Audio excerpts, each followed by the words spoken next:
There you go.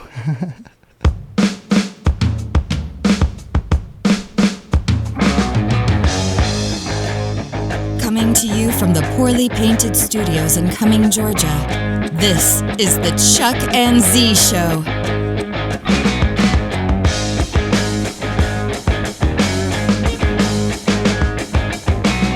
And now, here's Chuck and Z. Look, there's Z. Hey. There's me. And there's both of us. Boast of us? Boast of us. What up, everybody? Welcome to the Chuck and Z Show. This is the Just Us episode 2, where it's just us. Of course, as always, our producer Sharon. Yes. Over there, not wanting to be on the mic tonight, but that's okay. No, it was actually, she's like, I'm just want to come in and just enjoy. I'm your support. Hey. Sharon is awesome. So we had a great week. We did. You got to do a lot of cool stuff this week. We got to do a lot of cool stuff this week. We did. You want to start with an update on the bikes? Absolutely. All right. So everybody knows we're building these Road Glide STs. We went through a bit of a journey with the wheels because I wanted carbon wheels, BTS wheels. Yes, we wanted. We wanted carbon wheels, and no one could find them. Yeah. Couldn't find them anywhere. And we were told they were on back order for what, 4 or 5 months? Yeah. It was a long time. We started these builds the end of January, beginning of February. It's taking a minute. Now the end of May. It's taking a minute. So, yeah, it's taking a little bit of time, but I'm being patient because I know the hard work that's being put into them. So yeah. I understand. At the same time, you get this feeling that like I just want my bike already. I want my bike. I want to ride my bike. No, everybody we're working with is great, but these things take time. Yeah. And we've done so much to these bikes. Yes. But it just so happens that the builder where our bikes are being built at was at a event and ran into one of the guys from Reinhardt. Yeah. And he's like, "Oh yeah, we're getting ready to sell BTS carbon fiber wheels." And Keith was like, "Are you kidding me? Are you kidding me?" Right. Because I need some. So Keith worked it out. We literally got the first set that came out of Reinhardt. Reinhardt showed up. Yeah. That was pretty cool. Came and delivered them personally to Killer Creek. We got to meet Andrew from Reinhardt. Super awesome guy. They're in Asheville, so it's only a 2.5 hour ride. And we got some Columbia, South Carolina connections where I'm originally from. Yeah. Some of the folks there actually went to the university. Yeah. And that's where they all met, was in Columbia. I know. It's pretty cool. It's kind of a coincidence in a small world. Yeah. So they showed up and they did a little interview with us, and then they filmed some of the install video. We got to see the wheels on the bike, which they look good. They are so beautiful. And I originally was going to do a yellow stripe around, just like my bike that I have now, because I wanted to add the extra layer of just of the yellow to tie it all in. But looking at those wheels and seeing them in their true form, like I can't add a yellow stripe to it. It would totally, I just couldn't see it on the wheel. So I'm like, you know what? I'm going straight carbon. They are badass. I can't wait to ride with them. They're super light. They're so light. It's like a quarter of the weight of a stock wheel. And I could pick it up with one hand. It's so nice. And apparently it gives you extra power when you're braking. So good braking power. And also when you're cornering, it adds to that. And that's why the racers ride with those carbon fiber wheels. So they look so good. They just look so pretty. Super excited. Yeah, I can't wait to see them on the bikes. And then you got to ride a MotoGuzzi this week. I did. So Anna, that works with MotoGuzzi's America, reached out to me on Soch and wanted to know if I wanted to try out a MotoGuzzi. So I originally was like, do I want to ride a MotoGuzzi? But then I was like, you know what? I want to ride I want to see what the different motorcycles feel like. I've mostly ridden Harley, and I love Harley, and I'm keeping my Harley because there's just something about the way that engine sounds and the way it rides. It's what I love. But that MotoGuzzi was pretty sweet. I will say that I tried to not like it, and I failed. It was a really nice ride. I'm 5'2", for those of you who don't know that how short I am. You're a shorty. I'm a shorty. So my feet do not touch on the ground when I'm on that bike. I do have to, one leg it here and there.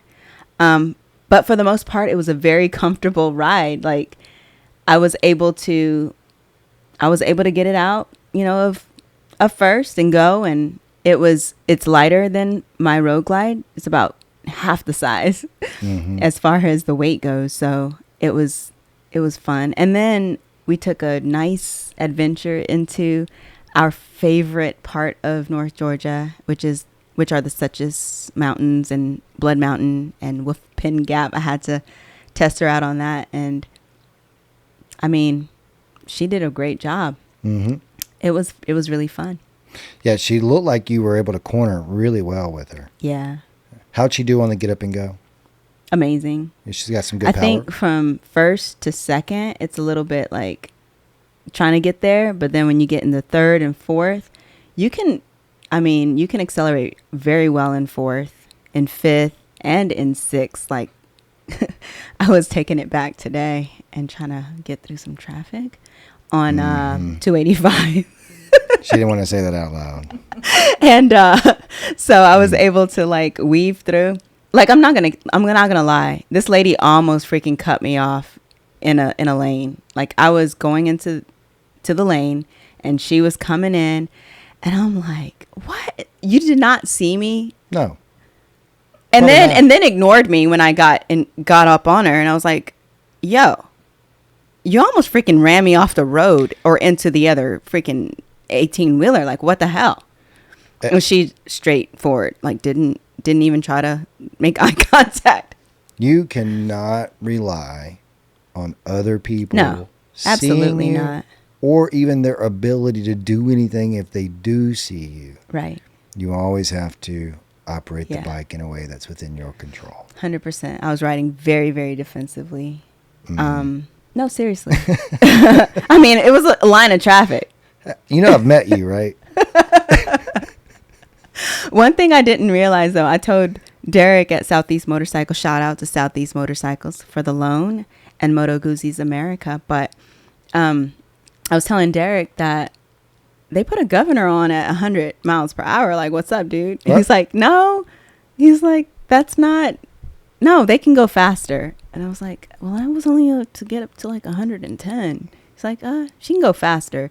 So I think that red blinking light just tells you, get ready to change gears. And I was like, does this bike have a 7th gear? Was this on the track when we took it to the track when you were doing 110? Yeah, exactly. Allegedly. So allegedly. Sorry. But you got to hedge your bets. I know. Allegedly. Yeah. I could only get it to 110. Right. Okay. But one thing that really tested me was riding home last night, and you were getting on Kiddo, and I could not keep up with you. And I definitely can when I'm on my Road Glide. Yeah. So it doesn't have as much power. I mean, we've souped up our bikes too, so they're going to be a lot more powerful. But for a stock bike, I like it. Oh no, it's a gorgeous bike. It's beautiful. It's the lines of it are nice. The color scheme is great. Love the green on it. I know. It looks sharp. And then I noticed when I was looking in my mirrors that the headlight kind of looks like the Batwing. Does it? From Batman. Yeah. So it's a good looking bike. Yeah. I didn't ride it. Threw my leg over it just to check it out. I was gonna try to sneak a ride. No one heard that. Allegedly. Allegedly, I was gonna sneak a ride on it, but I didn't get to. I've ridden sport bikes. I've been on Ducatis. Yeah. They're great bikes. I love them. They're for what they're amazing bikes. As I've said before, and I will say again, if I could own one of every bike, I would. I know. I absolutely would. I'm not a guy who's like, I just happen to love the overall experience of riding a Harley on a regular basis. And so why not just put my efforts mostly into that bike if that's what I'm going to be riding. But if I could just like have a stable of everything, that bike be in there. Yeah. That'd be a bike that I would have in my stable to go take up to the mountains and zip around on. Yeah. For sure. I would definitely consider that. It's a very comfortable ride. Is it? I was going to ask you that. Is it comfy? It's very comfortable. It like I was wasn't expecting heavy? to be like sore in my shoulders and my arms and like get tired of riding upright like that. Mm-hmm. But the seating position is perfect and I wasn't even sore when I got home. It's funny that it was still comfy when they slammed it for you. They took all they took everything out. Sorry, they try to make it lower for me. But yeah, they put the rear suspension all the way down and it was still comfy. Yeah. It really was. Well, I was surprised at being able to just hop on that bike, not having ridden any type of metric bike before. Yeah. And be comfortable with the shifting and the cornering. It was a fun experience. I really enjoyed it. Yeah, when we were on the way home, Yes. I'd been playing nice all day. He's like, I was going slow for you this whole time. I was letting that bike stay with me. I was just not getting too close. I was filming, Yes. trying to make sure I got some good footage of you on it. Yes. But when we were on the way home, I was like, I have not ridden my bike I know. all day. Not even through the twisties like you typically do. So You were following me the whole time. she's going to get flogged going through Cumming, Georgia on the way home. He's like, I'm going to show you what this beast has to offer. My God, listen, I love my bike. I mean, I know that's a funny thing to hear, but I do. I know we're building new ones, and I'm going to have to say goodbye to this one soon. I know. But, man, she will take a beating. Like, I get on her, and now that we've got to know each other over a year, I know exactly how temperamental she is, exactly where she's got a problem. Stop. It's true. No, You're going to make me cry when we have to give these up. When I first started riding her, she was a little bit of a bitch. Like, was. there were some things that I had to figure out with that bike. And then she kept trying to pop clutch cables, but then once we got Barnett's and got that shit figured out, she's been a bad little bitch. I know. And when I get on her, she's like, all right, I give. Let's go. I got you. I got your it. back. I didn't want to do this at first, but this is how you ride, so we're gonna ride. Yeah. They've been really good ever since. They haven't had a single problem. No. It's interesting. Like, we've had folks in here who talk about riding other motorcycles, and everyone always says, "Oh, Harley's always this and that." And they always break down, and it's like, I haven't had that experience. Yeah. Every time I've had a problem on most motorcycles, even that beat up old Ducati, usually it was my fault. I did something dumb, didn't check something right, left the lights on and the battery died. Anytime I've actually had a problem with a bike that I own, it was 100% my fault. Yeah. I've never had a problem whether it just did not. I even dropped the bolt for the battery. Oh yeah, and the V-Rod. Oh my So gosh. on that a was V-Rod, disaster. right where the battery is stationed, there's a vacuum tube or vacuum hole that goes down into the engine. Under the seat. Right. So when you pull that up, and so a lot of people think that front part of a V-Rod is a gas tank. It's not. The Right. gas tank's actually under your butt. That's just a breather. Yeah. It's a huge air breather. That's why sometimes when you mod them, they go top off. That means you go in, you take the top of that breather off. So it's pushing air up through that breather, right? So it has a vacuum hose that breathes the engine, right? Helps the engine breathe. Yeah. Well, when I went to pull that little bolt off, it went ding, looked at me on the edge, and went beep, beep, beep, beep, beep, beep. Yeah. And I heard it fall for a long time. Yeah. So I knew it went past the little lip area. Yeah. So I wasn't going to be able to get it. I tried, And I found out it was aluminum, so I couldn't even grab it with a magnet. So I Yeah. couldn't fish a magnet down there and get We were it. scared that it was like in the engine. It was. somehow. It was in the stator. I had to pull That's right. It was I in had the to pull stator. the whole stator off to That's get that thing right. out. And Oil. We had to redo the oil. I had to do the oil. And it was so annoying because as soon as I pulled the bottom bolts off, it just tinkled out. Yeah. It was It like, just- here I It am. goes, "Hi, I went on a journey. You didn't want me to, but I went on one." Yeah, I remember that day very I was clearly. Yeah, I'm very calm. I'm a very calm person, You go from 0 to 90. except for when it comes to that. I literally run the house. I just walk around angry like Chimp Empire, just mad, just walking around. I hate myself. Exert your dominance. I hate this. I hate motorcycles. I hate this house. I hate I know. everything. It's like, I hate it. I'm never gonna ride this bike again. Ah! I know. I and get I'm so like, mad. I get "Calm so down, Chuck. mad. I get so Chuck, mad. Chuck. I'm an idiot. I'm a moron. That's what I say. And I'm always, calm down. We're going to figure this out. Now let's go get one of those little magnetic It's things. aluminum. It's aluminum zinc. Oh, so we can't use that. Okay. So let's just like put our thinking caps on and Nope. and Nope. work it out. No thinking. I know what I gotta do. I gotta take the engine off. I to the stator over this thing. So like trash the bike just because of the freaking stator.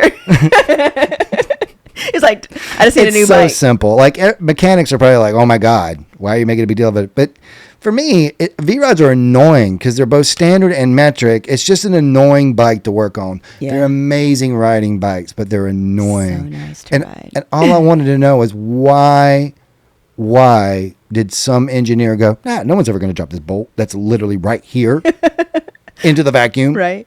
Or they were like, "We have nowhere else to put this battery." YOLO. I guess you got to figure You're on it your out. own.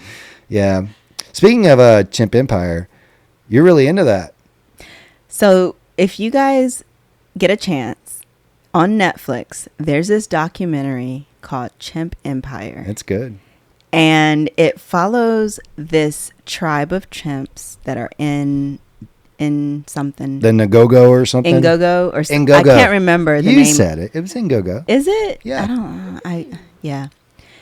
In Africa, in the Congo. And it's basically this empire that went from being 50 chimps. Now there are over 200 and then there's some dissension that comes. It's a huge chimp empire. Huge. And watching it is just, it looks like you're watching what's that chimp movie?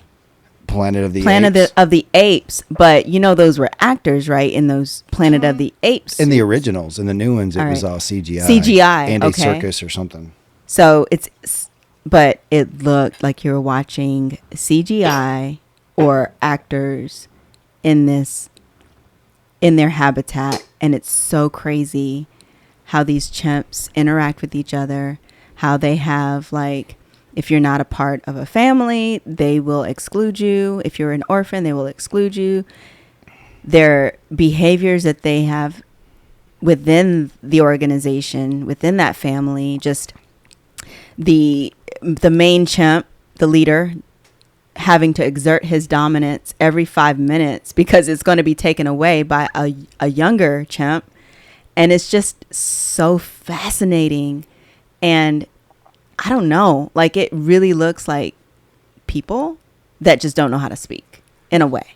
I mean, they're kind of more, they can't cook. So that obviously they're not domesticated like that, but their interactions, the way they have relationships, the way the chimps that are left out look on Sad. they look sad. They literally look like they have emotions. And then the way they go about protecting their land it's very militaristic. It's very Organized. Like and patrols and then the way they attack is coordinated. it's so crazy. And God forbid you're a lone chip that gets run across by a group of chimps from a rival gang. They just mess you. It's not a question. It's just, you're done, son. So in their, I guess, I don't know, Tribe. in their tribe, if you're not a part of their tribe, you're an enemy. Like, there no questions asked. You're dead. There's no, oh, we're going to take this person into our tribe and make them one of us, or, you know, be nice to them or whatever. No, you're dead. It's so crazy. It's resources. 100%. It's territorial resources. Territorial resources. So This is a series? Yeah, yes, it's called Chimp It's Empire. called Chimp Empire, and I think it's 4 episodes, so it's not that long, about 40 to It's 4 45 episodes, minutes yeah. each. The guy who made it was just on the Joe Rogan podcast talking about it as well, and it was really fascinating listening to him, the stuff they left out, that type of thing. But Yeah. it's so good. And you know, it's interesting. There was one chip there that was 65. Yeah. 65-year-old chimp. And you have to think about how they're constantly at war. They're constantly fighting. They're constantly scavenging. They're constantly seeking to exert dominance. Mm-hmm. How much has a 65-year-old chimp been through? I know. Do they, excuse me, No, you're good. do they treat the 65-year-old one as an elder? They do. they do. Yeah. It's Like, kind of defer to. Yeah. They were saying there's difference depending on the chimp tribe, right? When the alpha is displaced, sometimes if he takes it well, they'll let him hang. Sometimes though, they just say they off them. you're done. Yeah. And some tribes, there's no question, they're just going to kill the alpha. That's how it works. But this guy, so what was the most fascinating part of the entire thing for me is going to be something so, I think, not what you would think it would be. It wasn't the fights. It wasn't it wasn't the mating process. It wasn't the organization. All that was fascinating to me, right? There was this orphan in one of the groups, and he sat on the outside constantly and would every now and then get to scavenge and be treated. No one would groom him. Grooming is how they like develop their relationships. If you get groomed back, you're in the crowd. If you don't, you're out, right? So he would go groom and they wouldn't groom him back. It's how they communicate. Right. It's a grooming.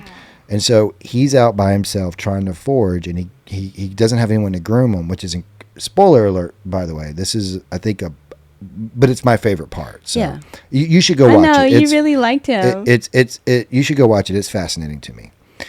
But so the orphan that was out by himself wasn't getting groomed, and grooming is how they obviously clean themselves.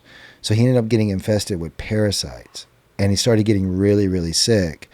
And if he didn't get groomed, he was going to die. Like he would have. That's so crazy to think that they don't have, doctors, right? They don't have those things. And they've developed this process of grooming. I don't know I guess it's part of what they do, or is with genetically, they're predisposed to doing this. But it was crazy to think that if you don't get groomed, you not only are physically unhealthy, you're mentally unhealthy. So crazy. And I don't think that's very far from us. If you don't get physical attention from other people, I mean, it's yeah. Like it's if you're a detrimental loner, to your physical and mental health. correct. So this chimp is dying, and no one is noticing. As a matter of fact, they specifically say in it, no one noticed that he hadn't been around, except for this 65-year-old chimp. And they go on this conversation where they start saying, as chimps get older, the males become more passive and more empathetic and more social. So this is like the oldest chimp that is known. And he hops down from his tree and goes over there and starts grooming him and welcomes him into the tribe and helps take care of. So this chimp is going to die. I'm watching that going, the reason why it was so impactful that moment is because that's true empathy. Yeah. That's not, hey, we're trying to take care of each other for the greater good because I need this guy to help me fight. He helps me get meat. He's dominant. He's bigger than me, so fear him. Or I'm a female, so I got to give it up to these males, or these males are going to beat me to death, or whatever. It's none of this animal. That's very human to me. Yeah. That whole seeing another animal suffer and going over there to take care of it. it just struck me as very different than what we all know that they're our closest living relative, right? But it's very interesting to see what I consider to be almost exclusively human, which is true empathy for another living creature, not out of necessity, not out of tribal whatever, just this guy's going to die. Right. Let me go help him. Even though this might be socially risky for me, it's the right thing to do to go do it. Yeah. That to me is very, very, very human. And probably the most altruistic example of empathy that you would wish you would see in most human beings. Yeah. So it's a very good documentary. I don't know. And it actually ties into the documentary I was watching previous to that, which is called Animal Baby.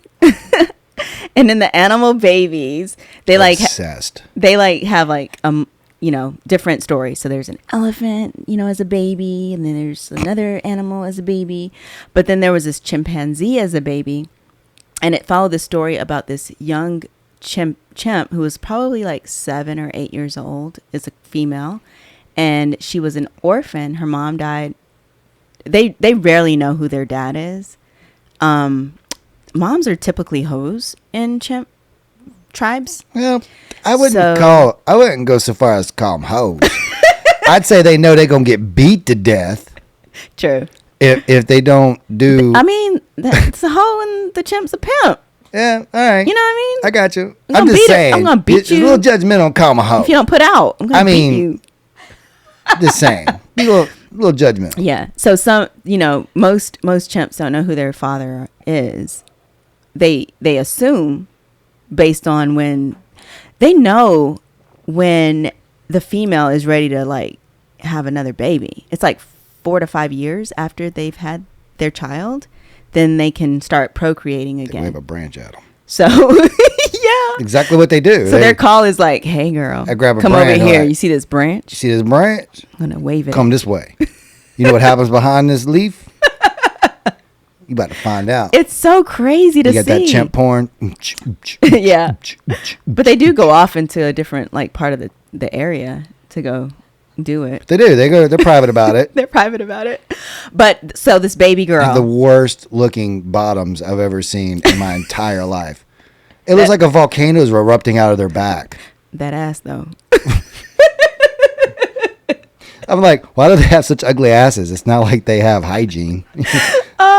So the baby girl, I'm going to call her Pluma. I don't know why. I just want to. She was an orphan, and like literally nobody would touch her. She would play by herself. She would try to fend for herself. And it was so freaking sad until one day they were hungry.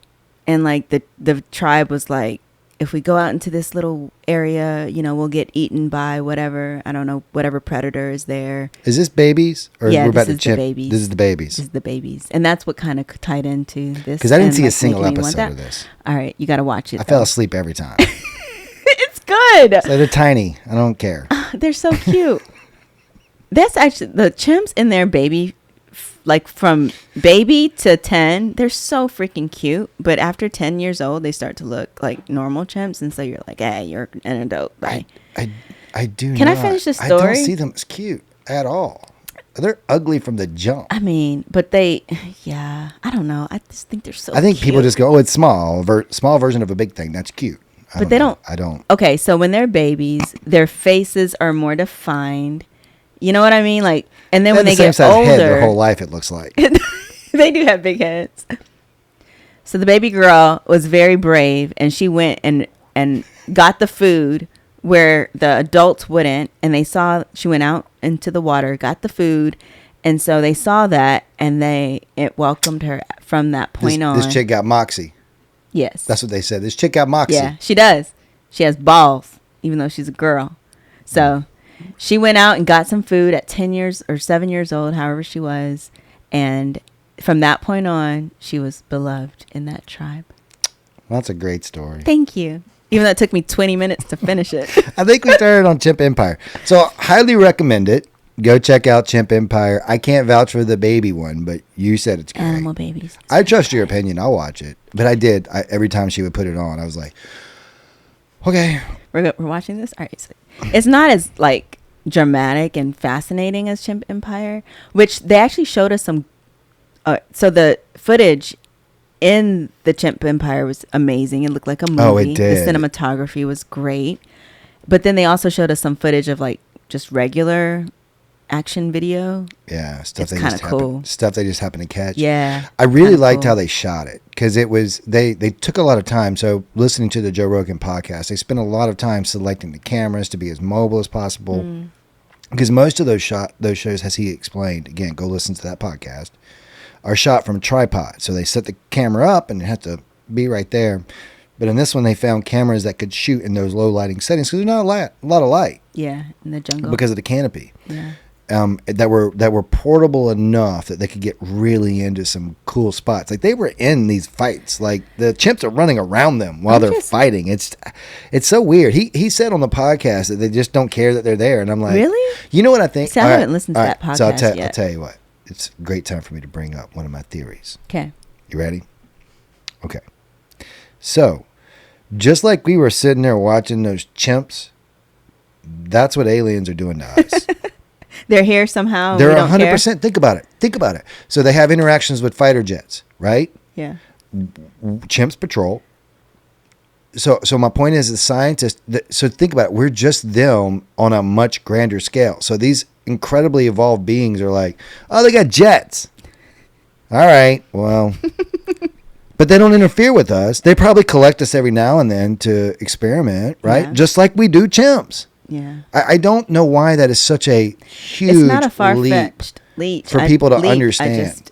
Because like you want to be top of the kingdom. If everybody would just accept that they're not special, We want to be special. that we're just an animal on the planet, We're the best. we'll be okay. We're the best. We could be on this planet. I think we are. Clearly on this planet, we're probably the best. But it is ludicrous to think that with the vastness of space, there's not a civilization out there that is just more advanced than us. Yeah. And yes, they probably observe these weird pink, brown, and whatever color apes that are on this planet who invented nuclear weapons. Right. I'm sure they study us. Yeah. Wouldn't you think they would? Sure. I think they would. There you go. All right. That's So that's Chimp Empire. So check it out. Check it out. Check it out. We also want to bring up, we watched this really awesome kind of indie film called Sisu. Oh, Sisu is so good. Sisu. And it's set in Finland. And it was during the World War I or II? It was World War II. Okay. At the end of it, as the Nazis were being driven out, they went on a scorched earth campaign. Yes. Scorched earth means that they were willing to burn their streets and their businesses and their homes to fend off the enemy. It's kill, burn, murder, everything There you go. on your way out. So that this land, you won, Yeah. but you're going to pay a price. Yeah. We're not leaving anything for you to have. Yeah. Which is crazy. So there's this guy who's probably be careful with spoiler alert. So we're going to talk a little bit about the movie here. Oh, that's right. So we got to be I a little tend to careful be because overspeak. it's brand new. So just warning, we're going to try to keep the spoiler parts of it Okay. down. But I'll try not to reveal. But you can who do this the person setup is. because the setup is what you see in the trailer. So the Okay. setup should be good. So the setup is this older gentleman who's probably in his mid to late 60s. I'd Yeah? say I'd probably say early 60s. Early 60s? Maybe late 50s, early 60s. Okay. And he's decided that he's having no part of this war. He's a Finnish guy. And he's having no part of this war. He's out by Sia. So you see him, and he has a horse, a dog, and a tent. And basically he's going through the land, and he's panning for gold. Mm-hmm. And then he comes across some Nazis. What I like about Nazis. so I think we can do the setup because the setup's in the movie. So what I really like about it, or in the trailer, what I really like about it is they let you feel how much work this man did to find what he found. Right. right? So he finds, this is in the trailer, he finds a nugget of gold, and this leads him to a really large find, a significant find, like the kind of like Well, it's life changing. Bill Gates type Yeah. movie, right? Yeah. And he spends, but they show how much he dug and all the things he did to earn this thing. And Yeah.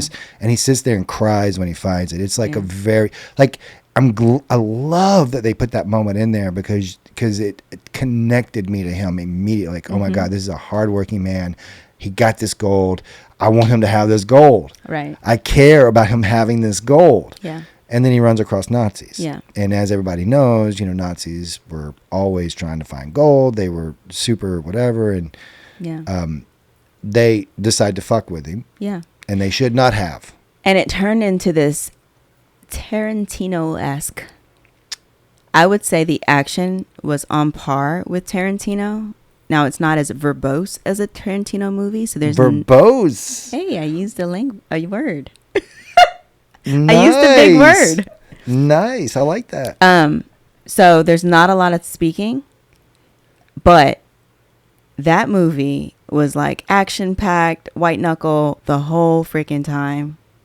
2.5, 3 hours. It was freaking amazing. The trailer does make it feel like it was going to be good. I was very pleasantly surprised that it stayed true. The trailer does not show you enough. So it gave you just enough to like get you excited, but then the movie just reveals the whole thing, and it's really good. I suggest you go watch it.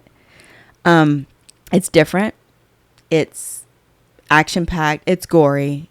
I'm not going to say it doesn't have some very gory parts in it, but the action and the storyline was great enough for you to like look past that and really enjoy it. Yeah, I think the Tarantino thing is apt, but I would add Robert Rodriguez influence Tarantino. Hey. I'm thinking like, Death Proof. Yes. That type of Tarantino. Yes. It wasn't necessarily a Kill Bill. Right. It wasn't necessarily a Pulp Fiction, but it had Yeah. that almost over the top. Right. And that was the best part about it. It just escalates to what is this guy what can this guy get out? And to the point where you're like, okay. Yeah. All right. But it is one or two. There's one or two what I call cut the shit moments. Cut the shit moments. There's one or two, right? But in that movie, then you kind of go, oh, wait a minute. Now I see what they're going for. It's so over the top. It reminded me a little bit of Hardcore Henry too, and how it's just over the top. Hardcore Henry, if you haven't seen that movie, is a movie. Person? Yeah, it's shot in first person, so it looks kind of like a video. I gotta watch it again now. It's kind of like a video game as you're watching it, but it just continues to escalate to where this cannot get any crazier. The violence in this cannot get crazier, and it just keeps going. And it's such a unique way they shot it. Yeah. So I highly recommend it. It's not Shakespeare. Right? No. It's not, it's not going to be the Coen brothers, but if you want to have like a great time with some crazy set pieces, some really cool, intricate violence, and, just an unexpected hero, it reminded me a little bit of John Wick. That's what I was going to say. I was going to say it's kind of like that John Wick feel to it, to where you didn't know that this guy. What'd you do now? Messed up. Who this guy was. What'd you do? And then when you find out you didn't heed the warning, the guy said ghost. Right. He said, leave him alone. Leave him alone. But there were a few where they tried really hard to add a couple little extra elements in it, that like the girl and a few other things. But I thought that. But it was good overall. It was a more believable. It might be because it was coming up post World War II. So I don't really know what that environment was like. Clear. Neither do I. You know what I mean? No. So, but it felt more believable than John Wick. Okay. You know what I mean? To me, it felt like this guy could do all of these things. Right. And be this person. So I highly recommend it. Yes.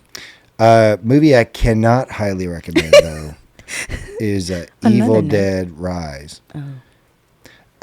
I love the Evil Dead movies. Like, I'm a big Sam Raimi fan. Like, Yeah. Sam Raimi is one of my, when I was a kid, that was one of the guys who made these incredibly cheap movies that were so engrossing and enthralling. And I was like, that's the guy And entertaining. entertaining and fun and silly. Yeah. I mean, the first Evil Dead, it is, when you go back and watch it now, you get it, right? The special effects are so low budget. Yeah. It looks kind of like Play-Doh and a few things here and there. But the story's so much fun, and the characters are so much fun, and the way that he used the camera. Like, for instance, Evil Dead Rise tries to pay homage to it in the very first, in the opening credits of the movie.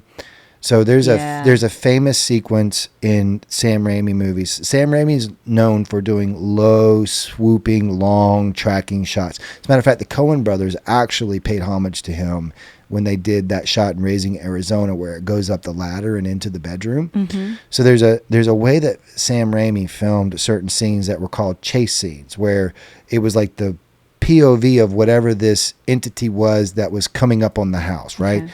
And the way he achieved the effect was he used a 2x4 that he had secured a camera to, and he had people on either side of it. So they literally could run with this thing and go up over things and down things, and it looked like, right, you couldn't tell there was two people on either side running with the camera.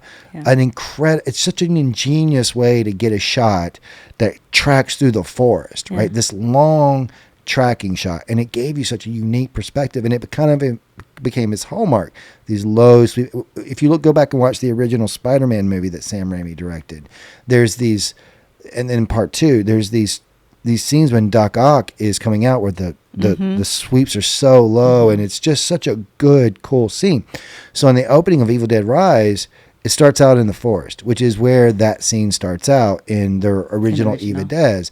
It starts out, and he's going through the woods, right? And so it's going through the woods, and I was like, oh, okay, cool. They're doing all right. They're about to do this. They're paying homage to Sam Raimi, so maybe these guys are gonna. But then you kind of start to notice, oh, I know what this is. This is a trick. Clearly, this is a drone or something, and it's gonna run up on somebody, and it's exactly what happened. 15 seconds into the opening sequence, I'm like, they're doing this with a drone. And as soon as I thought that, it took the entire thing away from me.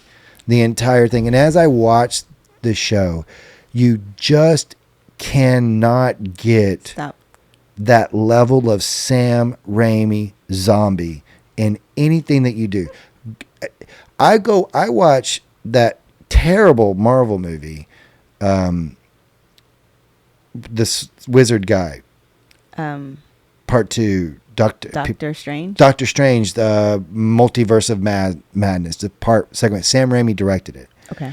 And there's sequences in there where Wanda's like half dead, and there's a dead, Doctor Strange, and it's so yummy. I love it so much. It's like I can watch that movie just because this is Sam Raimi, unlimited budget, right? And in the way spoiler alert, the way she killed the X-Men or the Illuminati in that movie, it's just beautiful, right? But the rest of the movie, the story's kind of garbage. But when you're watching Evil Dead Rise 2, none of that's there. None of that character. They do the Criterion, what's his name? Smorgasbord, the guy who does the body horror a lot.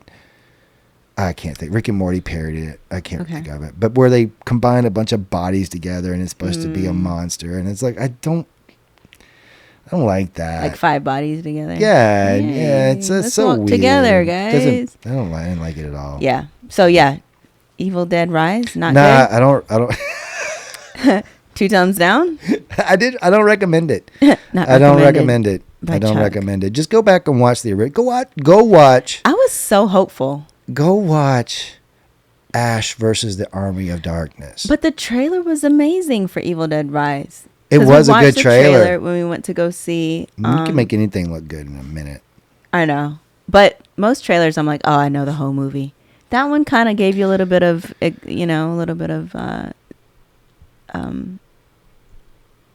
mystery to it. A little bit.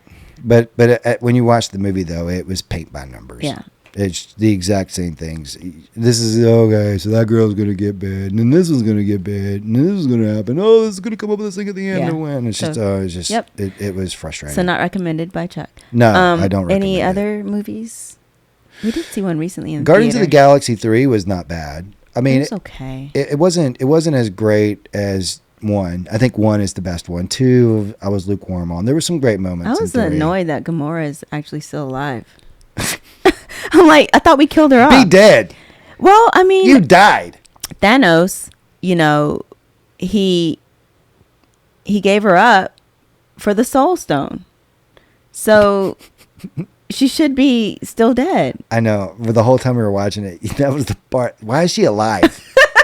And I she's don't a like bitch. this. She should be dead. She's a bitch. And she's a bitch. If you're going to be alive, don't be a bitch. Like, Star-Lord wasn't nothing but nice to you. Like, he loved you. I don't understand. This guy's super cute. He's being sweet. He wants to love on He you. wants to love you. And then you're just rejecting him like he's a piece of shit. I'm not that girl. You should be. Well, I'm not that girl. Then stay dead. All right. No, they brought her in from another universe, I think. But then it was funny. Yeah, I guess. I can't just, no. I'm good. I Yeah. can't. It's not registering. Well, So she's a different Gamora? yeah, so basically she's a younger version of Gamora from a different universe. Oh. So when she was She couldn't even, like, find a twinkle in her eye to, no, like, no, the try Gamora that we love met him. in the other ones was a more mature anti-Thanos Gamora. This was still like, oh, I love that guy, okay. type of thing. But he killed you. Yeah, she didn't know that. He didn't kill her. He Yeah. killed the other version of her. Yeah. Cool. So what do we have going on this week, Chuck? Well, this week we're getting ready to go to New York. In New York City. I'm Yes. so excited. Yeah, I'm looking forward to it. I think you've got a bunch of planned adventures, planned little things for us to do. Yeah. I at this age, so at my age, I've learned just show up where they tell you to show up. Yeah, and I've learned make plans because like things are going to be sold out or you won't be able to get into places or, so it works. So I'm This just like, whole- just tell me where you need me to be, Yes. and I'll be there. So we're excited to go to New York, taking the son for his 21st birthday. So we actually can, have shots with him I know. at a bar, which is exciting. But we're definitely going to a Yankees game at the Bronx Stadium, which is going to be super fun. They're playing the Padres this weekend. Nice. So we'll see that on Sunday. And then I got reservations at a cool barbecue restaurant that's there. We're going to go to Katz's Deli because that's a staple for New York. Barbecue in New York. I know, but they had this really yummy mac and cheese that I fell in love with when I was looking This at the salsa was pictures. made in New York City. New York City. Get a rope. I know. We're going to New York to have barbecue, but there's so much there. It's a melting pot of deliciousness and fun and people and of course going to Chinatown, Little Italy, going to check out Soho, going to do the works. We're going to Broadway. We're going to do the Michael Jackson show. We're going to try to catch a show. Yeah. Yes. We're going to try to catch that Michael Jackson musical, which sounds fun. And just going to have a good time and experience a very busy city. I haven't been there in over 15 years, so. Yeah, the last time I was there, I was 1999. You were 98, you were 98, 18, 19? 98, 99, something like that. I was young. Yeah. And I was there for like 2 days. I really didn't get to experience it and had no money. So it was mostly just, let me get a bagel. That's a real New York thing to do, right? Let me get a bagel. I mean, back then, you Have money to probably do didn't shit really else. need to have a ton of money, No, I had a great time though. I think, yeah, it was good. I'm looking forward to go. I did buy a New York Yankees hat while I was there though. Oh, So- cool. So I'll get one from the actual stadium this time. Nice. Yeah, no, I'm definitely looking forward to that. Are we doing any of the sightseeing stuff, like Yeah. going to? We're going to do the Empire top State of the Building? rock, which I heard is better than the Empire State Building. Yeah, I heard that too. But I've been to there's the top of this- the Empire. Okay, so there's Top of the Rock, which is the Rockefeller Center, Mhm. and they have like a sightseeing there, which is supposedly amazing. But there's this rooftop bar at the Empire State Building that I think we should try to check out. Okay. That'd be fun. And if we have chance, we'll go to the Statue of Liberty. But definitely want to walk on Brooklyn Bridge. I remember thinking, and again, it's been a while, that it was so much smaller than I thought. The Statue of Liberty. Yeah, I thought it was much, much bigger. It seems, I remember seeing it in the area. Did you think it was like as tall as the Eiffel Tower? I don't know what I thought. I just thought it was much bigger than it was. It seems smaller than I expected. But I really, really, really had a good time there. I remember it was a great time. So I'm looking forward to it. This is going to be fun. Imagine how it must be nice. Like your parents are like, oh, it's 21st birthday. Let's take you to New York and have a good time. Right? What were you doing on your 21st? I was working. I was working at my job, putting some people to work. Yeah. As a recruiter. It was fun. I think I have you beat. What were you doing? My appendix ruptured 2 days before my 21st birthday. Oh, yeah. That's crazy. I did end up on some groovy medicines, but I was sick. Like for two weeks. It was bad. Yeah. And back then they didn't do, everybody hears appendix. What is that? It's like outpatient, right? Like let's go in and suck it out. You know, they put a little pin in you and it's gone. That's not what they had to do. They had to like cut you open? Yeah, I've got like a scar on my stomach that's like that long where they had to cut it open and scrape it out, I guess. Yeah. But yep, medicine has changed since then. A lot. Thanks to technology. I know. Exciting. Probably inspired by aliens. But anyways, all right. Well, listen, I really enjoyed this week's episode of Just Us. I love talking movies with you. You know that. And you did a great job riding that motorcycle. I was very proud of you. Once or twice, I was like, because you ever seen the video? You're going to get so mad when I say this. Oh, no. All right. So what does he got to say? You ever seen the video of the little person that's riding a sport bike? Do you know what I'm talking about? There's a new one out. Where he literally has to jump off of the bike every time. Yeah. Like there were a couple of times where you were shifting to your leg where you're like. I know. Oh no.